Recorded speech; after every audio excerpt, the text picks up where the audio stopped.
Hello students of class 5. Today we will study the poem Skylark. Students, Skylark का मतलब एक bird है, एक परिंदा है जिसे हम एक चिड़िया के नाम से जानते हैं. So this poem is written by Christina Rossetti.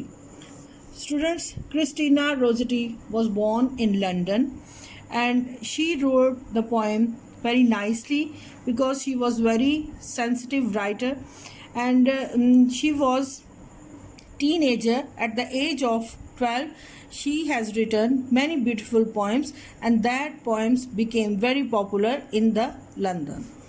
So skylark में जो वो हमें थीम जो है वो बताती है, जो राइटर है वो इसमें बताना चाहता है कि जिस तरह से जैसे ही स्प्रिंग सीज़न ओपन होता है तो उसमें जो ग्रीन फील्ड्स हैं वो इतनी खूबसूरत दिखाई देती हैं कि उस पर बर्ड्स आते हैं और जो कॉर्न फील्ड है स्पेशली, जिसे उर्दू में हम भुट्टे का खेत कहते हैं, तो अगर आप भी कभी गांव में जाएं या उस विज़िट करें तो आपको जो स्प्रिंग सीज़न में या जो भुट्टे की फसल पकी होती है तो आप कभी देखें तो it looks very nice and the writer is very close to the nature.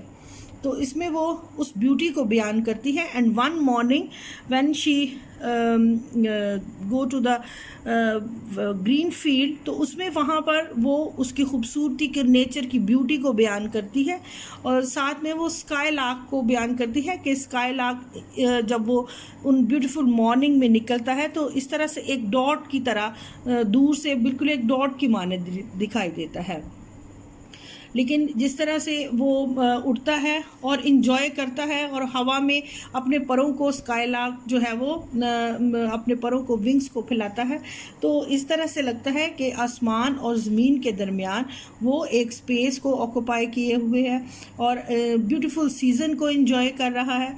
और इसमें जो राइटर जो है वो ख़ुद ग्रीन फील्ड के अंदर जाकर सारी चीज़ों को एक्सपीरियंस करती है और वो सारे एक्सपीरियंसेस जो है वो जो पढ़ने वाले रीडर्स हैं उनके लिए भी वो शेयर करती है कि बिल्कुल इसी तरह वो अपनी इमेजिनेशंस को, अपनी फीलिंग्स को शो करती है कि जब एक कॉर्न की फील्ड पक जाती है तो उस पर जब बर्ड्स आकर बैठते हैं और ब्यूटीफुल बटरफ्लाइज जो हैं वो डांस करती हैं उसके ऊपर, तो किस किस्म का माहौल होता है और किस तरह की खूबसूरत फीलिंग्स आती हैं.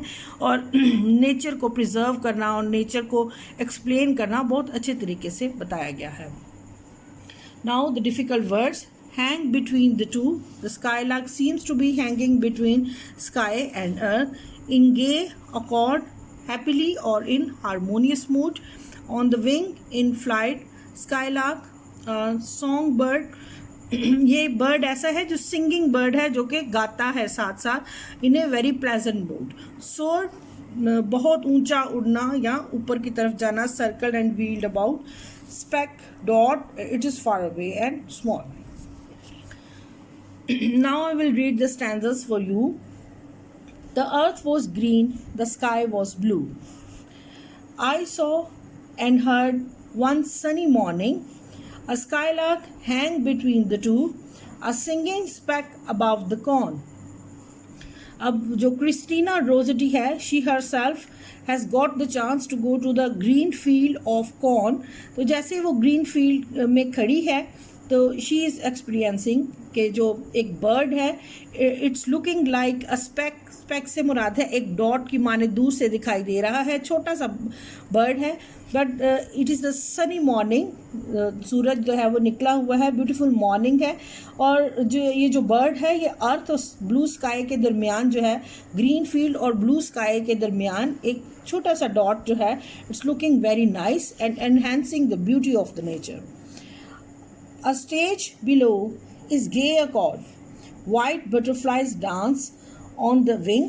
A still and singing skylark soared and silent sang and soared to sing.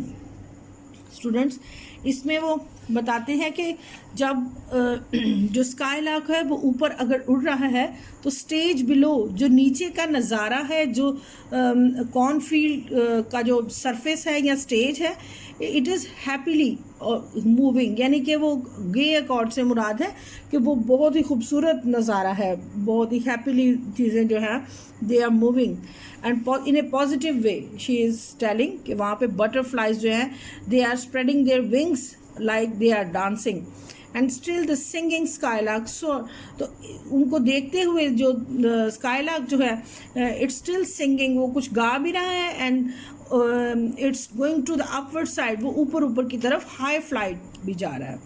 And silent sang and so to the sing the cornfield stretched a tender green to right and left beside my walk.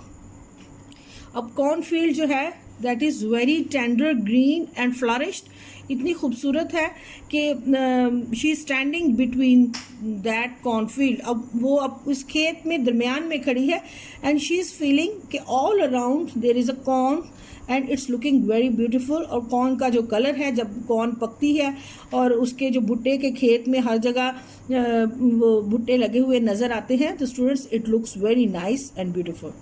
I knew he had a nest unseen. तो वहाँ पे मुझे लगता है कि यहाँ पे पास ही उसका घर या उसका नेस्ट है जहाँ पे वो रहती है. And somewhere among the million stock, और हो सकता है तो ये कौन जो है वो परिंदे ने बहुत सारी जमा भी की है और अपने घर में भी लेकर गया. तो जैसे स्टूडेंट स्प्रिंग सीजन होता है तो सो मैनी जो क्रॉप्स हैं वो जिसमें परिंदे आकर बैठते हैं and they collect lot of food for them. And as I paused to hear his song, while swift the sunny moments slid, जैसे ही सनी मोमेंट जो है दे गो ऑफ, जो चले जाते हैं, तो उसके बाद मैं उसने कहा कि मैंने थोड़ा पॉज किया, मैं थोड़ा ठहरी, मैंने सुना कि उसका सॉन्ग, और उसके बाद जब सनी जो है मोमेंट्स चले गए, perhaps his maid sat listening long and listen longer than I did. तो तब उसने कहा then I didn't get the opportunity to listen और मोर, कि मैं उसको ज़्यादा फिर नहीं सुन सकी because it has gone to his home. वो अपने नेस्ट में चले गए जहाँ पे उसकी मेट या उसका कंपेनियन या उसका साथी जो है या उसका जोड़ा जो है he must be waiting for her, या उसके लिए वो वेट कर रहा है. तो perhaps it's a good experience what she has shared. It is written by Christina Rossetti.